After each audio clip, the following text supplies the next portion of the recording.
I'm here with Riteish Deshmukh, who will be seen in Pill, a web series debut. Congratulations. Oh, thank you. I mean, you are just doing things that people don't expect you to do, and then you go ahead and do it. Like, for example, a negative character. But in Pill, we are seeing that we are talking about this pharmaceutical industry, the dark side of it. In your personal life, have you seen any phase in your life where you thought how healthcare is shutting down? Like, for example, during COVID, I still remember when Genelia got COVID. That is the time when we saw healthcare crashing. True. But at the same time, there were doctors who were Right. trying to pull things together. Right.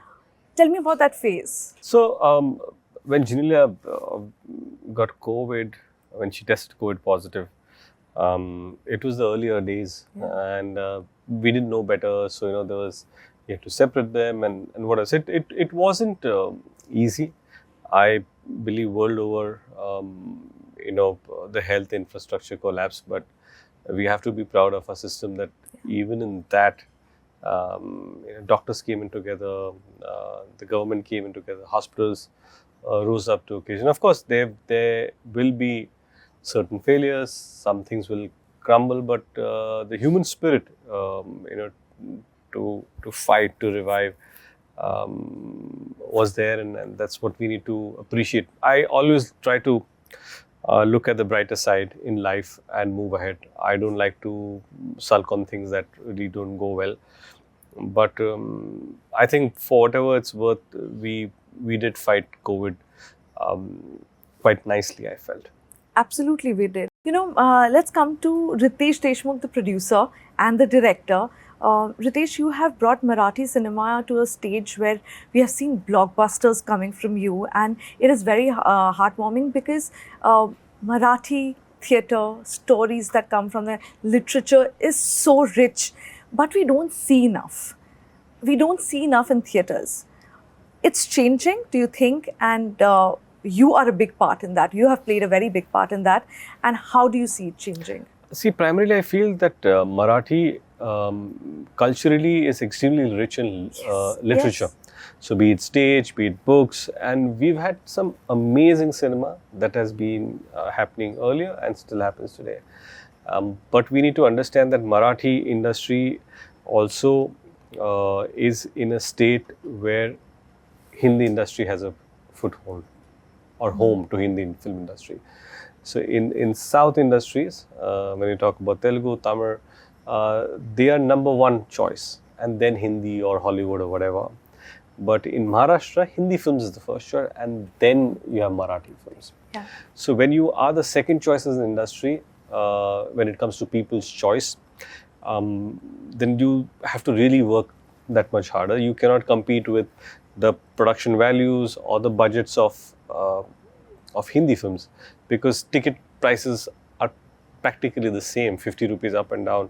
But now you have to realize you are watch a 5 crore film or a 300 crore film, the same thing, and people may and rightfully choose, unless and until you have an engaging story in Marathi that will probably capture their mind. And then again, because eventually, if you look at content consumption, when it comes to television, and if you see the ratings, Marathi television rates higher than Hindi in Maharashtra. So when we did the study, we realized that middle class women and households, or not middle class, across, they like to consume Marathi content over Hindi. But when it comes to movies, they consume Hindi over Marathi. And that's a battle that's there. So how do you get that audience out to watch a Marathi film is a challenge. Good cinema, of course, Marathi has been making and will make. But I always propagate that apart from good cinema, you need to have commercial cinema, because without commerce, no industry will survive. Yeah, absolutely. And that is important. And though we talk about content, but for any industry to survive, it needs to be hero driven. And when I say hero driven or star driven, I do not mean just the male actor protagonist. When I say hero or a star, it could be the production house, it could be the director, it could be the female actor, but there needs to be a certain pull at the box office that will open on Friday. Yes. All the films that you see in Marathi that have worked over a long period of time, the second week has been better than the first week. But why can't the second week be the first week where you open big and then, like any other industry? So that there is that kind of challenge, but you need to make cinemas that might resonate, where people would want to see first day or For sure. For sure, like it with Wade that I directed, or Baipan Bhari that came later, or Sairat or Lay Bhari. The highest collection was the second Sunday, which was the 10th day. Word of mouth. Why can't the 10th day be the first day? Eventually, if you're able to achieve that in Marathi, then whatever business that we are seeing right now will eventually grow. Is my assessment of the industry. So you have just announced a film, Chhatrapati Shivaji Maharaj, and tell me, when you are choosing such topics which are so sensitive in a place like Maharashtra, you're talking about a hero, their hero. What do you have to keep in mind so that you don't hurt anybody's sentiments? There are so many things to keep in mind. See, I think where we are coming from is the fact that we are totally inspired by Sri Chhatrapati Shivaji Maharaj's entire journey and what he has achieved. I feel we are trying to, when you do a biopic on a person that has achieved so much, and there are books that have been written 10 years after his death or 100 years after he's gone, and books that have written later because certain documents have come, then you have to piece everything together. So for a year and a half, we've just been doing research in terms of meeting so many historians, but trying to make sure that what that person stood for, what that man who is godlike to all of us, who inspires us so much, and his glory, what journey he must have taken, what all things that he must have gone through to achieve all that. It's David versus Goliath. What he did was just unbelievable. And in that entire context, how do you make a story that hopefully will inspire the viewers as much as it has inspired us to make? So that's when you talk about taking care of making sure that doesn't hurt anyone's sentiment. I guess we, while approaching it with so much of respect, that we hope that people view it with as much respect as we have probably put in terms of effort to write it. So this look is right now? No, the hair is just grown, so it's just growing currently. But hopefully we'll figure out where it goes. I'm still a few months away from shooting, so a couple of look tests are there. We've done a couple of them, but few more. Okay. Pending.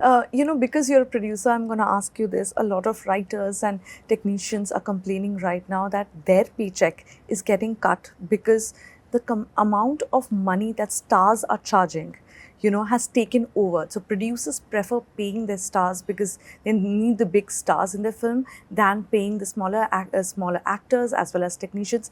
And especially, they feel the impact when the film doesn't do well in the box office. As a producer, what do you think about that? See, I just feel that eventually the producer has to say yes or no. It's a relationship, right? You're going to approach an actor is going to quote a price, and producer saying yes or no. The actor can quote anything that he wants to. Fair enough. Yeah, you are there, and I'm going to say I'm going to charge so much. The producer is saying, yes, I'll pay you, or I won't pay you. Or some producer will come, whatever you're charging, I'll pay you more, do my film. So the onus will always lie on producer whether he has to say yes or no. Yeah. And also the film economics, like you're from the media, so you understand that apart from theatrical, there's a huge portion that comes from satellite, digital, overseas, and all the ancillaries. So if it's all mathematics. If it fits, you're fine with it. But when it doesn't do well, it hits the producer the most. Yeah. Because hiring a camera or equipment or these costs, the variables are not too much. The highest variable is the actor's fee that you said, oh, I wish I would have paid him 30% lesser. Probably my loss wouldn't have been less, or my film would have made profit. So yes, the rising price of actors is an issue when the films fail, but when it's successful, then there are actors who say that, okay, fine, I will do a film with you, this is your thing, and then they will have a certain ratio of sharing, 60-40, 50-50, 70-30, any of the, either producer gets 70, actor gets 30, or actor gets 70, producer gets 30, whatever equation that they have. So I just feel that every film will have its budget. Like they say, the golden rule of films, that films don't fail, budgets do. And if you're within that budget, then it's fine. But the only solution that I feel that people need to take is take economic responsibility of the film, where if there's an actor who's charging a lot of money that you think you may not be able to support that cost, then get him on a profit sharing. But for that, if transparency is very important. Yeah. And how many production houses do that